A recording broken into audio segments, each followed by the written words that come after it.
Buhay nga medyo may kahirapan. Naku, napakataas na ng gasolina, apektado pati hanap buhay namin. Bukod sa maliit na sahod, nahihirapan tayo kasi yung bilihin, habang patagal ng patagal, lumalaki. Tapos yung sahod, ganun pa rin. Binulsa lang nila lahat ng para sa mga tao. Ayan, tayo ang naghihirap. Kawawa naman yung mga pamilya namin, alis din namin mapakain ng maayos. 1,000, hindi na talaga kakasya sa loob ng 1 linggo. Walang-wala na talaga buhay ngayon, mahirap na talaga.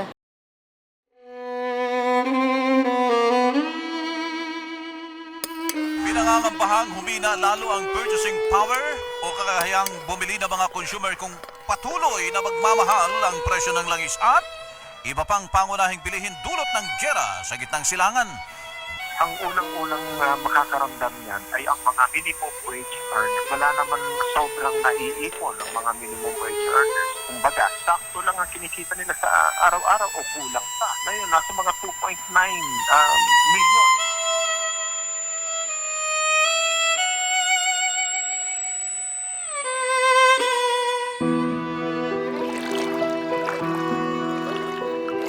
Panginoon, sobrang lubog na po kami sa aming kalagayan. Kailan po ba kami makakaahon?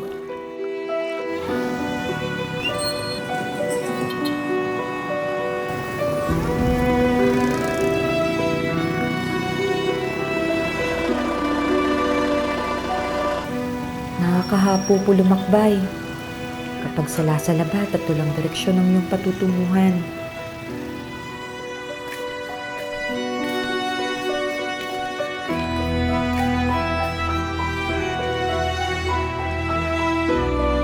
May pag-asa pa po bang mamulat at matuto ang aming mga anak? Sa kabila ng bulok ng sistemang kinasasadlakan namin?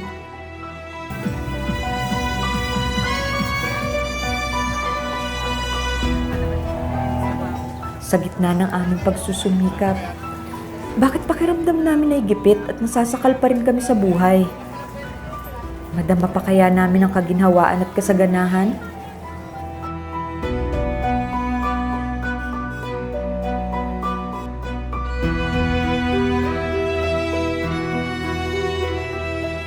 At sa mga pagkakataong pakiramdam namin ay pinaglalaroan kami ng tadhana, nasaan po ang hustisya? Araw-araw na lang, bakit ramdam namin na pahirap ng pahirap ang kalagayan ng aming buhay?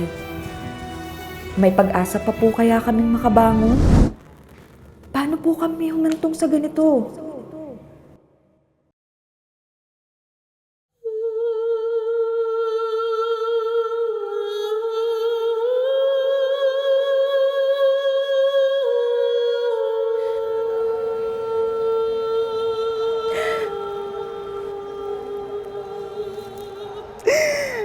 Panginoon.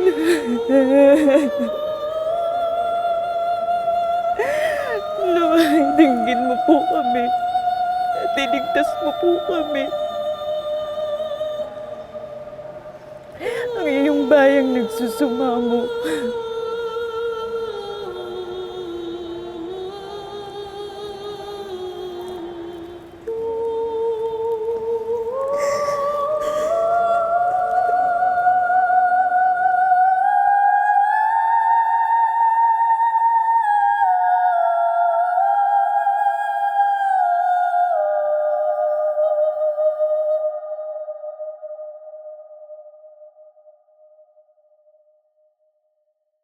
Salamat na lang din po kay Lord, hindi kami nagkakasakit ng mga pamilya namin. Nakakaraos kami paminsan-minsan.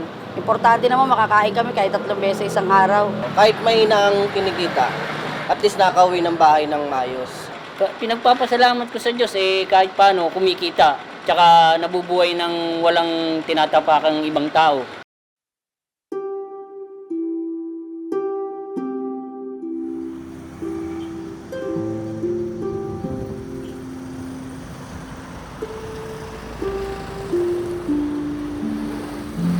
Panginoon, mahirap man ang aming pinagdadaanan sa kaliwat ka ng mga pagsubok.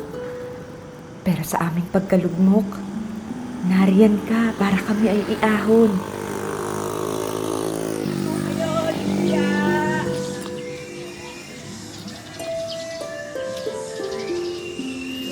po! Lumpia! Lumpia po kayo dyan! Lumpia po kayo dyan!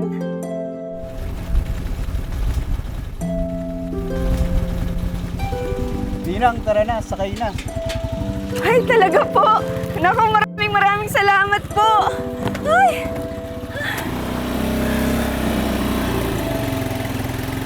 Sa gitna ng aming pagkahapo, ikaw ang aming pahinga.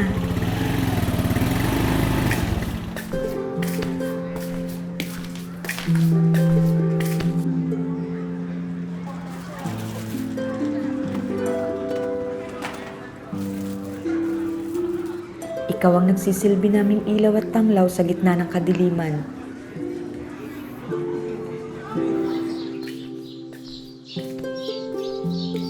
Sinabi mo sa amin na ikaw ang tinapay ng buhay at bukal ng awa. Na kung sino man ang lalapit sa iyo, ay kailan may hindi na magugutom at mauuhaw. Kaya naman, kahit sa aming maliit na pamamaraan ay maging daluyan kami ng iyong lubos na pag-ibig at pagkalinga.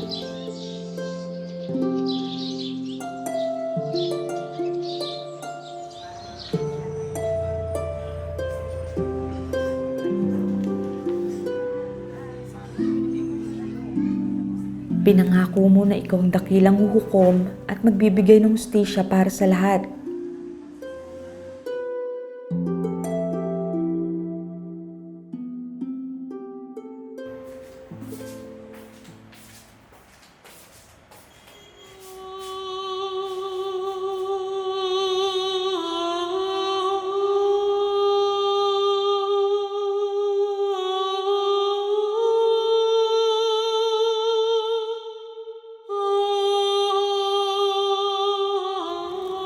Salamat po, Panginoon, sa iyong grasya at biyaya.